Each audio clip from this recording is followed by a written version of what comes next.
آج ہم بات کریں گے سورۃ انفطار کے بارے میں۔ اس کا نزول کے اعتبار سے بھی 82 نمبر ہے اور تدوین کے اعتبار سے بھی 82 نمبر ہے۔ تو یہ مکی صورت ہے، اس کی 19 آیات ہیں اور یہ ہجرت مدینہ سے پہلے نازل ہوئی ہے، تب یہ مکی کہلاتی ہے۔ اور اس میں بھی یہ وقوع قیامت کے احوال ذکر کیے ہیں اور انسان کی غفلت کا ذکر کیا ہے، اس لیے اس میں شکوہ اعظم کا ذکر ہے۔ اس میں اللہ نے بندے سے شکوہ کیا، ورنہ بندے صبح شام تو شکوہ کرتے ہیں اپنے اللہ سے، لیکن اللہ نے بندے سے شکوہ کیا ہے، اس لیے اس کا جو مین جو عنوان ہے وہ شکوہ اعظم ہے، کہ اللہ کا بندے سے شکوہ کرنا، اس سے بڑھ کر شکوہ اور کیا ہو سکتا ہے۔ اور اس میں جو ہے وہ وقوع قیامت کے شروع کے احوال بتائے ہیں کہ قیامت جب برپا ہوگی تو اس وقت جو کس طریقے سے درم برم ہو جائے گی کائنات، اس لیے فرمایا اذا السماء انفطرت۔ تو اذا السماء انفطرت کا مطلب ہے کہ وہ وقت کہ جس وقت کہ آسمان چیر دیا جائے گا، چیر جائے گا آسمان۔ وَإِذَا الْكَوَاكِبُ انتثرت، اور جب کہ ستارے جھڑ پڑیں گے، ستارے گر جائیں گے۔ تو وَإِذَا الْبِحَارُ فُجِّرَتْ، دریاؤں میں آگ لگ جائے گی۔ تو یہ احوال بیان کیے ہیں وقوع قیامت کے، تو اس لیے اس کا نام بھی سو انفطار ہے، کیونکہ پہلی آیت میں ہی انفطرت کا لفظ موجود ہے، جسے اس کو انفطار کہتے ہیں۔ اور اس میں جو شکوہ اعظم کا ذکر ہے وہ یہ کہ اللہ تبارک و تعالی نے یہ وقوع قیامت کے احوال بیان کر کے کہا یا ایھا الانسان، انسان کو خطاب کیا، ما غرک بربک الکریم، کس چیز نے تجھے جو ہے تیرے رب کریم کے بارے میں دھوکے میں ڈال دیا۔ ظاہر ہے کہ جو رب کریم جو ایسا ہے کہ خلقک فسواک فعدلک، اس رب کریم نے تجھے پیدا کیا، پھر ٹھیک ٹھیک کیا، پھر جب تجھے برابر برابر کر دیا، یعنی اعضاء کا ایسا تناسب تجھے دیا ہے کہ جو کسی اور مخلوق میں نظر نہیں آتا ہے۔ فی ای صورت ما شاء رکبک، پھر جس صورت میں اللہ نے چاہا، تیرے رب نے چاہا تجھے جو ہے وہ متشکل کر دیا، یعنی انتہائی خوبصورت حسین شکل و صورت تجھے دی، لیکن پھر بھی تو دھوکے میں پڑا ہوا ہے کہ تیری حالت یہ کلا بل تکذبون بالدین، کہ آخرت کے دن کا تو نے انکار کر دیا، کہ جس اللہ نے یہ سب کچھ دیا وہی اللہ جو ہے کل اللہ کے سامنے پیش ہو بندہ، اور وہ اللہ اس سے پوچھے کہ جو دنیا میں تجھے دیا تھا اس کا تو نے کیسے استعمال کیا، کس طرح تو نے وہ چیزیں برتی ہیں۔ تو یہ آخر کون سی ایسی چیز ہے جو تیرے رب کریم سے تجھے دور بھگا رہی ہے، جبکہ سب کچھ تو رب کریم نے تجھے عطا کی۔ اور یہی وجہ ہے کہ دنیا میں پھر دو طرح کے لوگ بنتے ہیں، بعض رب کریم کے اس کرم کو پہچان گئے تو وہ شکر گزار بن گئے، لہذا وہ ہو گیا کہ ان الابرار لفی نعیم، وہ جنتوں کے اندر رہنے والے ہوئے۔ اور دوسرے وہ لوگ ہیں کہ جنہوں نے رب کریم کی عنایات اور کرم و نوازی کا کوئی بدلہ نہیں دیا بلکہ تکذیب کی، تو ان الفجار لفی سجین، کہ جو فاسق فاجر ہیں وہ جہنم کی آگ میں ہوں گے۔ تو یہ مضمون آگے ذکر کر دیا۔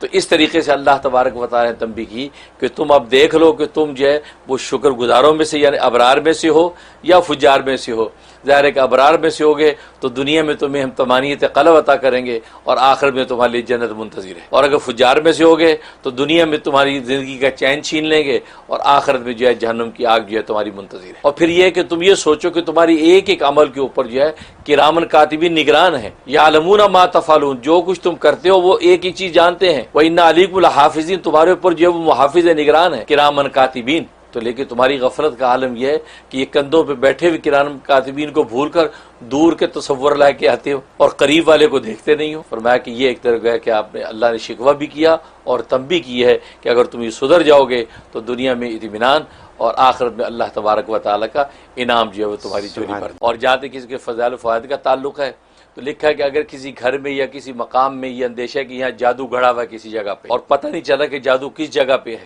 تو روزانہ ایک مرتبہ اس کی تلاوت کیا کریں اور تلاوت کر کے دعا کر لیا کریں، تو اللہ تبارک و تعالی جو ہے وہ کسی بھی طریقے سے خواب میں بیداری میں کوئی ایسے قرائن کے ذریعے سے اطلاع کر دیں گے کہ فلاں جگہ پر جادو گڑا ہوا ہے۔ اس لیے کہ جادو بسا اوقات ایک پتلا بنا کے گڑا جاتا ہے، پتلا بنا دی، اس میں سوئیاں ہوئی ڈال دی، مختلف منتر پڑھ کے عام طور پہ قبرستانوں کے اندر دفنایا جاتا ہے، ورنہ کسی کی پراپرٹی میں بھی دفنا سکتے ہیں، کسی کے بالوں پہ جادو کر کے ان کے گھر کی چوکھٹ میں دفنا دیے، یا کوئی اور ایسی چیزیں ہیں وہ جو ہے وہ دفنا دی جاتی ہیں، تو وہ جادو کی وجہ سے گھر کے حوال خراب ہو گئے، رزق کی تنگیاں آ گئی، بیماریاں پڑنے لگ گئیں اور دشمن حاوی ہونے لگے، ایسے حوال پیدا ہو جاتے ہیں۔ تو اس وقت یہ انفطار جو ہے روزانہ پڑھ لی جائے، پڑھ کے پانی پہ دم کریں اور پانی کو روزانہ گھر کی دیواروں پہ چھڑکیں، بس روزانہ کرنا شروع کر دے تو اللہ تبارک و تعالیٰ 41 ڈیز کے دوران میں ہی کسی وقت جو ہے وہ ظاہر کر دیں کہ فلاں جگہ جو ہے خواب میں نظر آ گئی، اس کو آپ کھودیں گے تو وہاں سے جادو نکل آئے، اور جادو نکل جائے تو انسان جو ہے ظاہر ریلیف ہو جائے۔ تو یہ اس میں بڑی زبردست تاثیر ہے، بہت بڑی بات ہے ہاں۔ جی۔ اور دوسرے کہ اگر کوئی ایسی ضرورت اور حاجت پیش آ گئی کہ پوری نہیں ہو پا رہی، بڑے وظائف کیے، بڑی دعائیں کی، بڑے اذکار کوششیں کر لیں، تدبیریں سب فیل ہو گئیں، تو یہ سورت 70 مرتبہ تلاوت کر کے وہ حاجت مانگیں، 7 دن کے اندر اللہ تبارک و تعالی وہ حاجت اور دلی مراد پوری کر دے۔ اور ظاہر ہے کہ 19 آیت کی یہ صورت ہے، 70 مرتبہ پڑھنا کوئی بڑی بات نہیں ہے، تو انسان آدھے گھنٹے میں جو ہے پوری کر لیتا ہے، تو یہ اس کی بڑی زبردست تاثیر۔ اور تیسرا اس کا جو ہے وہ بہترین فائدہ یہ ہے کہ اگر کوئی قیدی، بے گناہ قیدی قید کر دیا گیا، یا خود انسان کو اندیشہ ہے کہ یار یہ مقدمہ جو میں لڑ رہا ہوں اگر میں مقدمہ ہار گیا تو میرے لیے قید کا خطرہ ہے، تو 70 مرتبہ کو ختم کرے، روزانہ 70 مرتبہ پڑھے، تو فرمایا کہ 11 دن ابھی پورے نہیں ہوں گے کہ اس سے پہلے ہی باعزت بری ہو جائے گا۔ اور اگر قیدی قید میں ہے وہ روزانہ اس کی تلاوت شروع کر دے، روزانہ 1 مرتبہ بھلے پڑھ لے، اور اگر وہاں پر قید میں تو فرصت ہی فرصت ہے تو وہاں 70 مرتبہ روز پڑھ لے، تو فرمایا کہ اللہ تبارک و تعالیٰ 11 دن کے اندر ہی باعزت اس کو بری کر دیتے۔ یہ اس کا بڑا فائدہ ہے۔ اور ایک فائدہ یہ کہ بچے کو بخار ہو گیا یا کسی بڑے کو بخار ہو گیا اور بخار اتر نہیں پا رہا، اس کے لیے کہ پانی پہ دم کی جائے، یہ صورت 1 مرتبہ تلاوت کر کے اس کے اوپر دم کریں اور وہ پانی اس کے اوپر چھڑکیں، جیسے پانی کی پٹیاں لگاتے ہیں عام طور بخار والے پہ، تو گیلی کر کر کے پٹیاں پانی کی لگائیں کہ اس پانی میں اس پٹیاں بھگو جس میں یہ تلاوت کی ہوئی ہے، اسی وقت بخار رفع ہو جائے گا، دوبارہ نہیں چڑھے گا۔ یہ زبردست اس کا فائدہ ہے، یہ اس کے فضائل و فوائد۔ اور جہاں تک خواب میں تعبیر کا تعلق ہے تو اس کا ایک مطلب یہ ہے کہ اس کی تلاوت کرنے والا یا سننے والا یہ نماز میں سستی کرے گا، نماز میں سستی اور کاہلی کرے گا، اور بے وقت نمازی ادا کرے گا، یا کرتا ہے یا کرے گا، یہ دونوں عنوان اس میں ہو سکتے ہیں۔ لہٰذا اس کو چاہیے کہ کیئرفل ہو جائے، نمازوں کو اپنے وقت میں ادا کرے، کوشش کرے کہ مسجد کے اندر جماعت سے ادا کرے تاکہ اس قسم کا کوئی وبال اس پر نہ آئے۔ اور ایک مطلب یہ کہ اس کو بادشاہ وقت کی ہم نشینی نصیب ہوگی، جو بڑا صاحب منصب ہے، بادشاہ ہے، بڑے عہدے کا شخص، اس کی قربت اس کو نصیب ہوگی، اس کے قریب بیٹھے گا، تو اس وقت جو ہے یہ اگر کوئی ایسی چیز اس سے منظور کروا لیتا ہے، کوئی ایسی بات کہتا ہے جو اس کے لیے نافع ہے، تو اس کی عزت و مرتبے میں اضافہ ہوگا۔ اور تیسرا یہ ہے کہ اللہ تبارک و تعالی اس کو توبہ کی توفیق عطا فرمائیں گے کہ اگر یہ کوئی گناہوں میں مبتلا ہے یا آئندہ مبتلا ہونے کا اندیشہ ہے تو گناہوں سے توبہ کی توفیق اس کو نصیب ہوگی، اور نیکی اور نیک راستے پر قائم رہے گا مرتے دم تک اسی طرح ایمان سے۔ تو گویا کہ ایمان مفصل میں انسان اس بات کا اقرار کرتا ہے، دل سے تصدیق کرتا ہے کہ خیر اور شر جو بھی مقدر آسمانوں سے اترتی ہے وہ سب کی سب اللہ تبارک و تعالیٰ کی طرف سے۔ اور آخر میں کہتا ہے والبعث بعد الموت، اور مرنے کے بعد دوبارہ زندہ ہونے پر میں ایمان لایا۔ ظاہر ہے کہ عقیدہ آخرت اور عقیدہ معاد ان 3 بنیادی عقیدوں میں سے ہے کہ جو قرآن کریم جن پر گفتگو کرتا ہے۔ ایک عقیدہ توحید پر گفتگو کرتا ہے، دوسرا عقیدہ رسالت پر گفتگو کرتا ہے، اور تیسرا عقیدہ معاد یعنی عقیدہ آخرت پر گفتگو کرتا ہے کہ آخرت کا دن ہوگا اور وہ عدالت خدائی قائم ہوگی جس کے اندر دنیا کے اندر انسان کے اقوال احوال جو اس نے کیے ہوں گے اس کا آخرت کی عدالت میں جواب دینا ہوگا۔ تو اس ایمان مفصل میں ہم اس حقیقت کو سمجھ رہے ہیں کہ والقدر خیرہ و شرہ من اللہ تعالی، کہ اللہ تبارک و تعالی ہی کی طرف سے خیر کے احوال اترتے ہیں اور اللہ تبارک و تعالی ہی کی طرف سے شر کے احوال اترتے ہیں۔ اب رہا یہ سوال کہ خیر اور شر کہتے کس کو ہیں، خیر اور شر کی حقیقت کیا ہے؟ خیر اور شر کی حقیقت سمجھنے کی ضرورت ہے کہ جب انسان خیر اور شر کی حقیقت کو سمجھ لیتا ہے تو اس کو پھر اللہ تبارک و تعالیٰ کی طرف سے اترنے والے ان احوال کی حقیقت کو سمجھنا آسان ہو جاتا ہے۔ خود انسان تو خیر اس کو سمجھتا ہے کہ جو انسان کے نفسانی خواہشات کے مطابق ہوتی ہے، انسان کی جو ہے وہ نفسانی تمنا اور طبی جو اس کی جو مرغوب کیفیت ہے اس کے جو مطابق حالات ہوتے ہیں انسان اس کو خیر سمجھتا ہے۔ گویا کہ اس کے نفس کے موافق جو حالات ہیں وہ خیر کہلاتے ہیں، اور اس کے نفسانی خواہشات کے مخالف جو حالات ہیں وہ اس کو شر سمجھتا ہے۔ اب صحت و تندرستی یہ انسان کے نفس کے موافق ہے تو انسان صحت کو اپنے لیے خیر سمجھتا ہے، اور بیماری چونکہ انسان کی نفسانی خواہش کے خلاف ہے لہذا بیماری کو انسان شر سمجھتا ہے۔ تونگری اور مالداری انسان کے نفس کے حالات کے موافق ہے تو مالداری کو انسان خیر سمجھتا ہے، اور یہ کہ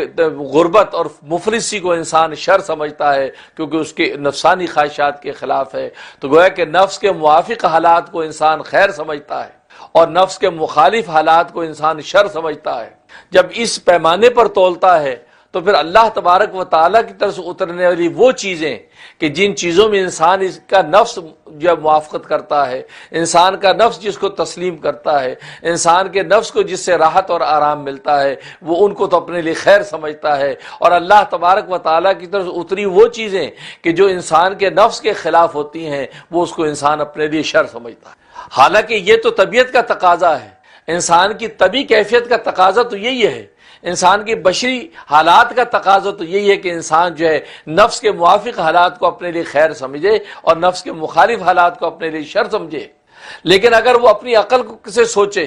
اپنی عقلی تقاضے کو سامنے رکھے اور عقل کے محور میں جا کر سوچے، تو وہ خیر اور شر دونوں حالات آ کس کی طرف سے رہے ہیں؟ وہ دونوں کے دونوں حالات اس کے رب کی طرف سے آ رہے ہیں۔ تو عقل کا تقاضا تو یہ ہے کہ اس رب کی طرف سے خیر آئی، اس خیر پر بھی الحمدللہ کہے، اس رب کی طرف سے اگر شر اترا اس کی مشیت اور حکمت کے تحت، اس پر بھی الحمدللہ کہے۔ کیوں؟ اس لیے کہ یہ دونوں کے دن اس کریم مالک کی طرف سے ہے، اس کریم مالک کے منشا کے بغیر نہ شر اتر سکتا ہے، اس کے منشا کے بغیر نہ کوئی خیر اتر سکتی۔ جیسے دنیا میں ابا اگر بیٹے کو پیسہ دیتا ہے تو اس کے اپنے لیے خیر سمجھتا ہے کہ ابا نے دیکھی میری بات مان لی، مجھے پیسے دے دیے، اور اگر ابا اس کو پیسے نہیں دیتا تو تابعدار فرما بردار بیٹا یہ کہتا ہے بھی اس میں بھی خیر ہوگی، ابا نے جس وقت مجھے پیسے نہیں دیے اس کا مطلب ہے کہ نہ دینا میرے لیے بہتر ہے، لہذا اس پر میں کوئی ضد نہیں کرتا، میں ابا کی شکایت نہیں کرتا، میں ابا کی کوئی نافرمانی نہیں کرتا، کیونکہ ابا نے دیا تو بھی ابا نے کسی مصلحت کے تحت دیا، یہ میرے لیے خیر تھا، ابا نے نہیں دیا تو بھی کسی مصلحت کے تحت نہیں دیا، یہ میرے لیے خیر تھا۔ ہاں بعد میں فیوچر میں جا کے اس کی حقیقت مشاہدہ کرتا ہو، واقعی اس وقت اگر ابا مجھے پیسے دے دیتے تو میں آج اس مقام پہ نہ پہنچتا اور میں اسی میں غفلت میں پڑ جاتا، لیکن ابا نے جب نہیں دیا تو میں اپنی محنت کر کے آج اس مقام پہ پہنچا ہوں۔ تو دیکھو اس کو مصلحت بعد میں سمجھ میں آتی ہے۔ جیسے دنیا کے اندر اسی طرح ماں اگر بچے کو کھلاتی ہے تو اس بچے کے حق میں ہے، ماں اگر بچے کو نہیں کھلاتی ہے تو بھی وہ اس کی مصلحت کو دیکھ کر نہیں کھلاتی ہے۔ تو دنیا میں جب ہم یہ سوچتے ہیں کہ ابا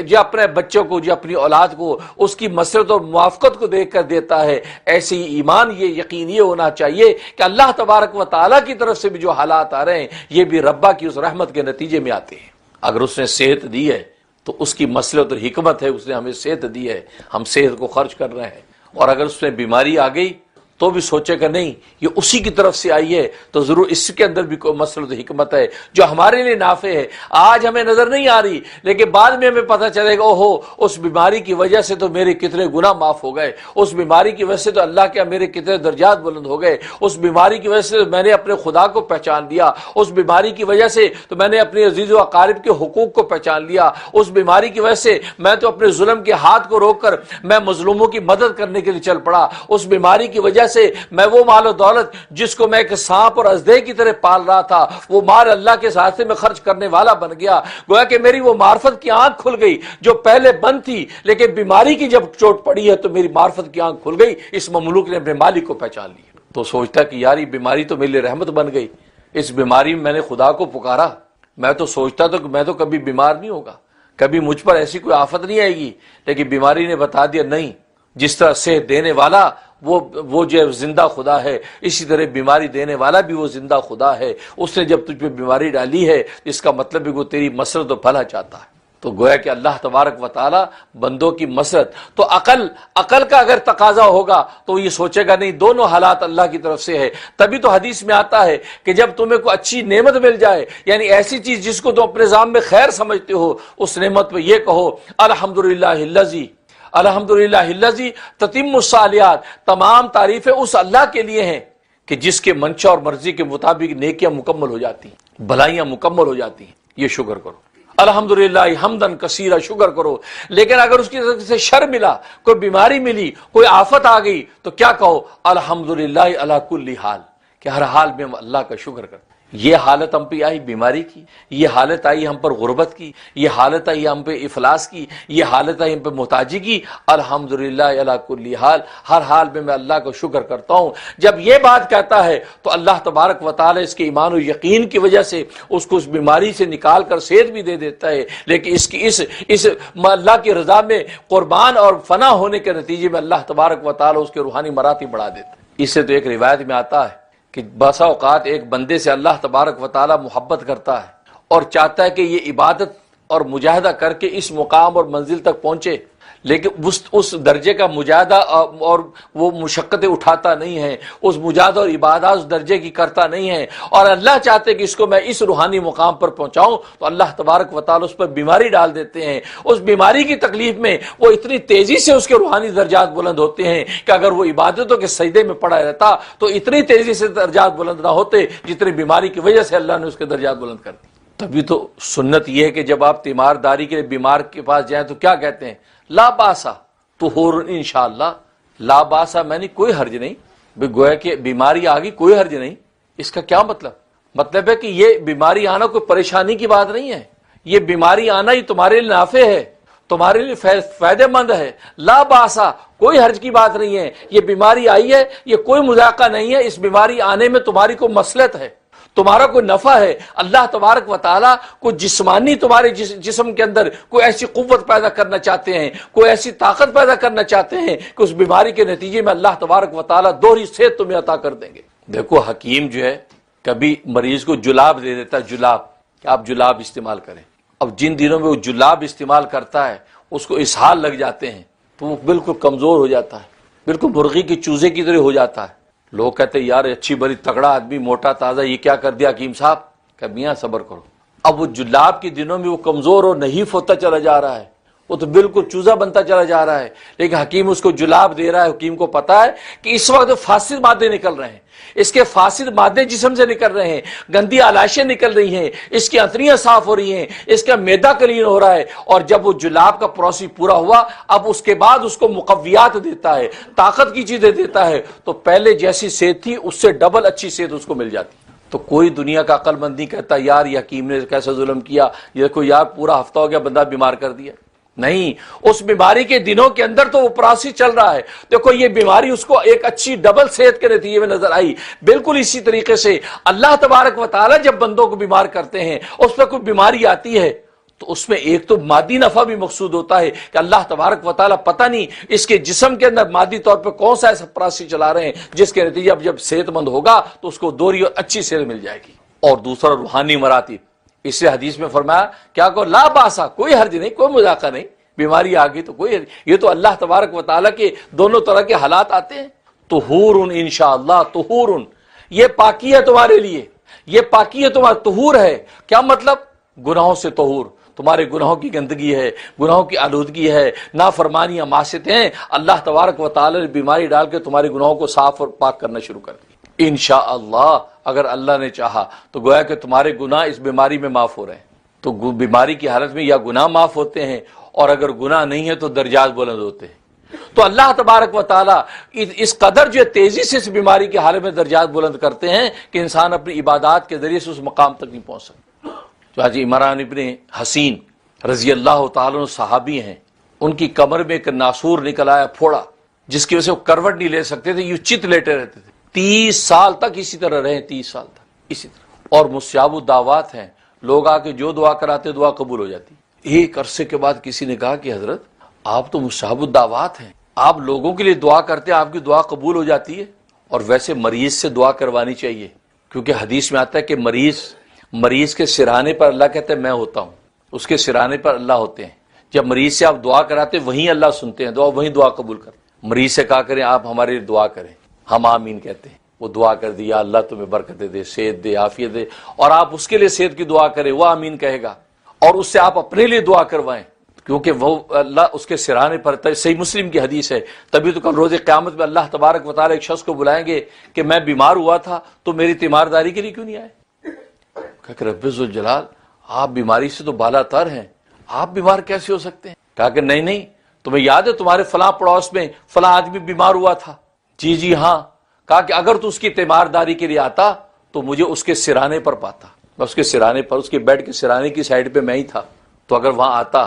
تو مجھے وہاں پاتا۔ اب اندازہ کریں، تو یہ مریض اس لیے کہا کہ مریض کے پاس جائیں تو اس سے دعا کروائیں۔ وہ مریض اگر دعا کر دے تو اللہ تبارک و تعالیٰ اس وقت کا پڑوسی ہے، اس وقت جو مانگے گا اسی وقت آپ کے حق میں قبول ہوگا۔ تو مرض کی حالت میں اللہ تبارک و تعالیٰ درجات بلند کر رہے ہیں۔ عمران بن حسین رضی اللہ تعالیٰ سے کہا کہ آپ دعا اپنے لیے کیوں نہیں کرتے ہیں، آپ تو مستجاب الدعوات ہیں؟ کہا کہ اصل میں نے اللہ میاں سے ایک معاملہ کر لیا، ایک سودا کر لیا۔ کہا جی کیا سودا کر لیا؟ کہا کہ اللہ تبارک و تعالی نے جب سے مجھے یہ مرض دیا ہے، میں یوں چت جو لیٹا رہتا ہوں، آسمان کو یہ دیکھتا ہوں، تو اللہ تبارک و تعالی نے میرے ساتھ یہ معاہدہ کیا، عمران ابن حسین اگر تو اپنی اس بیماری پر صبر کر لے تو میں آسمان کے جو فرشتے جو صبح شام اوپر نیچے آتے ہیں ان کا تو دیدار کرے گا، اور جو فرشتہ نیچے اترے گا وہ تجھ سے مصافحہ کرے گا۔ تو آج میں اس حالت میں ہوں، میں یوں لیٹا رہتا ہوں اور آسمان کے فرشتوں کا دیدار کرتا ہوں، فرشتے آسمان سے اترتے اور اوپر چڑھتے ہیں اور فرشتے مجھے آ کر مصافحہ کرتے ہیں، لہذا یہ سودا جو ہے یہ مجھے منظور ہے۔ اور بیماری کب تک رہے گی؟ یہ دنیا فانی ہے، یہ عمر فانی ہے، یہ صحت فانی ہے، کب تک میں جیوں گا؟ لیکن یہ دیدار کرنے کا جو نظارہ ہے غیب کا، یہ نظارہ مجھے ملے گا نہیں۔ اس سے اللہ تبارک و تعالی سے میں نے کہا میں یہ غیب کا نظارہ کرنے کو تیار ہوں، بیماری کب تک رہے گی؟ فنا ہوگی، جب ختم ہوگی تو تیرے پاس پہنچ جاؤ۔ اللہ اکبر! دیکھو کتنی تیزی سے درجات بلند ہو رہے بیماری میں۔ تو اس لیے کہا کہ خیر بھی اللہ کی طرف سے، شر بھی اللہ کی طرف سے، لیکن ہم طبی طور پہ اپنے نفس کے موافق حالات کو مرغوب سمجھتے ہیں، پسند کرتے ہیں، اور طبی طور پہ جو مخالف احوال جو ہمارے نفس کے ہوتے ہیں ان کو ہم مکروہ سمجھتے ہیں، ان سے بچنا چاہتے ہیں۔ لیکن اگر عقلی اعتبار سے سوچیں تو دونوں کی دونوں خیر اور شر یہ اللہ تبارک و تعالیٰ کی طرف سے چکے ہیں، لہذا بندے کو چاہیے کہ دونوں کو اپنے لیے مرغوب سمجھے۔ وہ الگ بات ہے کہ اپنی کمزوری کے نتیجے میں کچھ بھی دعا کر سکتا۔ اس لیے لکھا ہے کہ اللہ تبارک و تعالیٰ کے ساتھ تعلق کے اعتبار سے لوگوں کی 5 قسمیں ہیں، لوگوں کی 5 قسمیں ہیں۔ تعلق مع اللہ کے اعتبار سے 5 قسمیں ہیں۔ ایک منکرین، یہ وہ قسم ہے کہ جو کہ اللہ کو مانتے ہی نہیں ہیں، اس کے وجود کو نہیں مانتے، وجود مانتے ہیں تو اس کے حکموں کو نہیں مانتے ہیں، یہ منکرین کافرین۔ دوسرا کاہلین، کاہلین وہ جو ماننے والے ہمارے جیسے اللہ کو مانتے تو ہیں لیکن اللہ کی مانتے نہیں ہیں، یہ کاہلین۔ ہم اللہ کو مانتے تو ہیں لیکن اللہ کی مانتے نہیں ہیں، ہم کاہلین ہیں۔ اور تیسری فرمایا عابدین، جو اللہ تبارک و تعالیٰ کو مانتے ہیں اور اللہ تبارک و تعالیٰ کی مانتے بھی ہیں، اس کے سامنے کبھی سجدوں میں گرتے ہیں، کبھی رکوع میں جھکتے ہیں، کبھی بھوکے پیاسے روزے میں نظر آتے ہیں، کبھی اللہ کے راستے میں زکاتیں بانٹتے ہیں، کبھی لبیک اللہم لبیک کے نعرے لگا کے اس کے گھر کی طرف دوڑتے ہیں، یہ عابدین۔ اور چوتھے زاہدین، زاہدین وہ ہے کہ جن کو اس دنیا میں تو بھیج دیا لیکن انہوں نے اس دنیا سے دل نہیں لگایا، اس بھیجنے والے کو دیکھتے ہیں، اسی سے عشق و محبت ہے، اس آخرت کی تیاری کی طرف ہے، اس دنیا کو نہیں دیکھتے، دنیا سے ان سے کوئی لگاؤ نہیں ہے، وہ زاہدین ہیں، وہ دنیا کو ترک کر کے اس دنیا کے مالک اور خالق کی محبت میں مست رہنا چاہتے ہیں۔ ان کو نہ پہننے سے مطلب، نہ کھانے پینے سے مطلب، بس وہ زاہدانہ زندگی گزارتے ہیں۔ یہ چوتھی قسم زاہدین۔ اور 5ویں قسم عارفین۔ عارفین وہ جو اللہ تبارک و تعالیٰ نے ان کو معرفت دے رکھی ہے، یہ اللہ تبارک و تعالیٰ کی ذات و صفات کو پہچانتے ہیں۔